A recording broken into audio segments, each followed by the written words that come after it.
जवानों की अपील का समर्थन किया है। शांति वार्ता पर सरकार को संवाद करना चाहिए। कांग्रेस प्रदेश अध्यक्ष दीपक बैज का बयान आज देखा गया है। क्या सरकार जवानों को अतिरिक्त भत्ता देगी? जवानों को रेस्ट भी जरूरी है। बस्तर फोर्स का मशीन की तरह इस्तेमाल हो रहा है। स्वार्थ सिद्धि के लिए जवानों का इस्तेमाल किया जा रहा है। क्या जवानों से उनकी परिस्थिति पूछी गई है?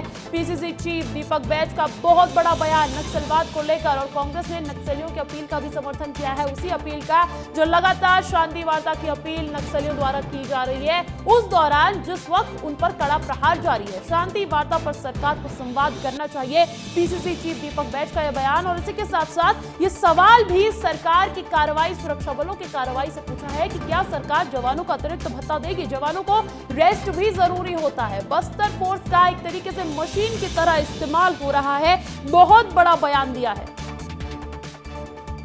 नक्सल ऑपरेशन चल रहा है, ठीक है, लेकिन कभी जवानों को पूछा है इन्होंने कि जवानों की क्या हालत है? जवानों को छुट्टी मिला है, नहीं मिला है?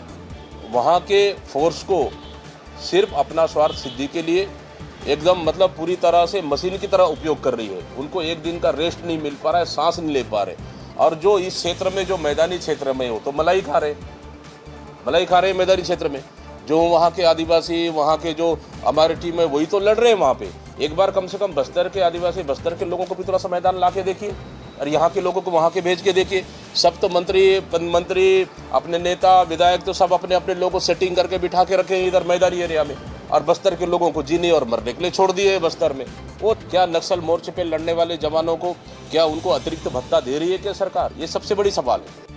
अच्छा, इस बयान को किस तरीके से देखा जाए? एक तरफ जहां नक्सलवाद खात्मे को लेकर सरकार और सुरक्षा बलों ने लगातार मोर्चा खोल रखा है, इसको किस तरीके से देखा जा रहा है सियासी गलियारों में और प्रदेश में, जानने की कोशिश करते हैं। मेरे साथ मेरे 3 सहयोगी लाइव जुड़ गए हैं। संजय ठाकुर जगदलपुर से हैं, विवेक शुक्ला न्यूज रूम से लाइव जुड़े हैं, और साथ ही साथ नितेश गर्ग रायपुर से जुड़ गए हैं। सबसे पहले तो संजय, आपका रुख करना चाहूंगी। नक्सलवाद के खिलाफ मोर्चा खोल रखा है, लेकिन उसी बीच दीपक बैज कहते हैं कि हमारे सुरक्षा बल, एक तरीके से उनसे पूछा जा रहा है क्या कि वो उनको रेस्ट की जरूरत है या नहीं। इसका क्या मतलब समझा जाए?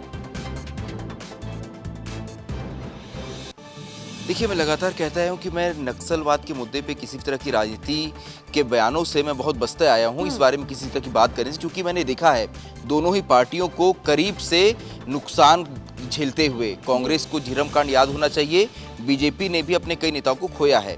ऐसे में नक्सलवाद कभी भी राजनीति का मुद्दा नहीं होना चाहिए। जिस मुद्दे को दीपक बैज ने उठाया है वो महत्वपूर्ण मुद्दा है।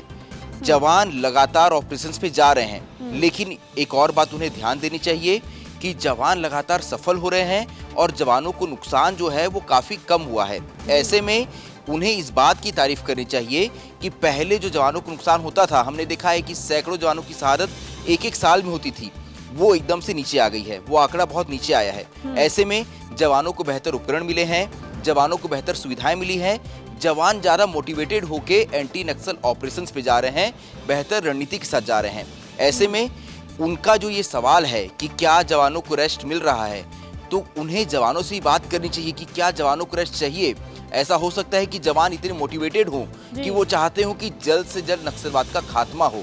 ऐसे में ये पक्ष आना चाहिए जवानों की तरफ से, जवानों की मर्जी क्या है। दूसरी बात जो उन्होंने महत्वपूर्ण बात उठाई है कि क्या इस वक्त सरकार उन्हें अलग से भत्ता दे रही है, तो हाँ, ये सवाल महत्वपूर्ण है। क्या सरकार तो अलग से भत्ता दिया जा रहा है? तो बिल्कुल नक्सल मोर्चे पे जो भी व्यक्ति तैनात होता है उसे अलग से भत्ता दिया जाता है। वो खुद भी सरकार का हिस्सा रहे हैं, उन्हें भी इस बारे में जानकारी है कि नक्सल मोर्चे में तैनात हर जवान को आप कह रहे अलग हैं, से सही भत्ते कह दिए रहे हैं कि नक्सलवाद का मुद्दा प्रदेश से बढ़कर, सियासत से बढ़कर राष्ट्र का मुद्दा है और उस पर सियासत नहीं होनी चाहिए। लेकिन यहाँ पर कहीं ना कहीं दीपक बैज ने सरकार पर निशाना साधा है। नितेश, आप मानते हैं कि कहीं ना कहीं हमारे जवानों के कंधे पर बंदूक रखकर निशाना सरकार की ओर, दीपक बैज का?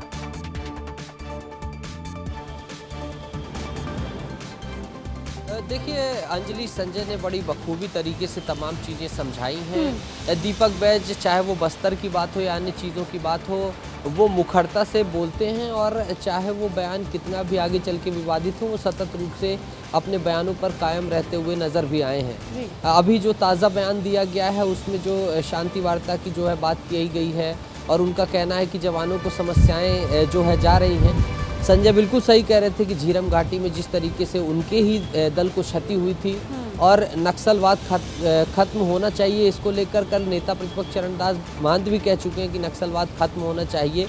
हालांकि उन्होंने कहा था कि औद्योगिक विकास जो है वो नहीं होना चाहिए। सहयोगी विवेक भी अधिक जानकारी के साथ इस बयान के पीछे के मायने समझाने के लिए हमारे साथ लगातार बने हुए हैं। विवेक, over to you.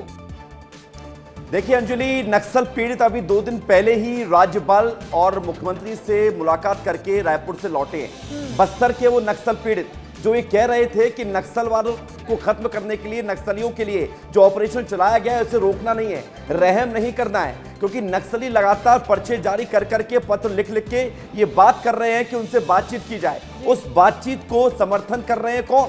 Deepak Baij, Congress के प्रदेश अध्यक्ष। अब सवाल इस बात को लेकर है कि जो जवानों के हिमायती दीपक बैज बन रहे हैं, क्या किसी जवान ने आकर दीपक बैज से कहा है कि मुझे नक्सल मोर्चे पर नक्सलियों से आमने सामने होने में कठिनाइयां महसूस हो रही हैं? क्या जो भत्ते की बात की जा रही है, नक्सलियों के खिलाफ जो लड़ाई इतनी बड़ी चल रही है, मार्च 2026 तक नक्सलियों को खत्म करना है, नक्सलवाद को खत्म करना है, सरकार तो एक तरफ रास्ता लेकर चल रही है, लेकिन ऐसे में ये जवानों के मनोबल को तोड़ने वाला काम। एक तरफ जवानों के लिए चिंता जाहिर इसको माना जा सकता है, दूसरी तरफ महज सियासत को दावत इसको माना जा सकता है। बहुत बहुत शुक्रिया आप तीनों का।